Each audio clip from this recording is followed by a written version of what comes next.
आज मी संसारिक झाल्यानंतर पहिल्यांदा वड्या करत आहे. लग्नाच्या पहिले 10-10, 15-15 किलोच्या मी वड्या करत होती आणि आज समजलं की आई एवढ्या आवडीने वड्या करून ठेवायची.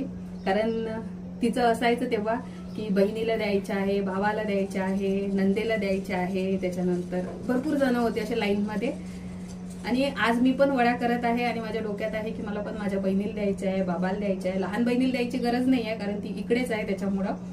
बट आज समजलं की तो आनंद जो असतो स्वतःच्या हाताने, स्वतःच्या बहिणीसाठी, भावासाठी किंवा मग बाबांसाठी, जसं मला आता बाबांना पण द्यावं लागणार आहेत वड्या, तर हा जो आनंद असते ना, हा आज समजला की स्वतःच्या हाताने बनवून स्वतःच्या लोकांना जेव्हा आपण देतो तेव्हा किती चांगलं वाटते.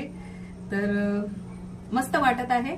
आणि आज आईची आठवण पण येत आहे कारण की हे जे काम करत होते मी, ते काम आज परत एकदा सगळे रिकॉल होत आहे. आणि हा सगळ्यात महत्वाचं म्हणजे की आज मला समजलं की ह्या अशा भदाड्या ज्या वड्या आहेत त्या जेव्हा मी आईच्या हातच्या खात होती त्या माझ्याच हातच्या होत्या, फक्त आई बनवत होती. आणि वड्या कशा झाल्यात ते तुम्ही पण मला सांगा. 12 वर्ष लावले तुला वड्या बनवासाठी.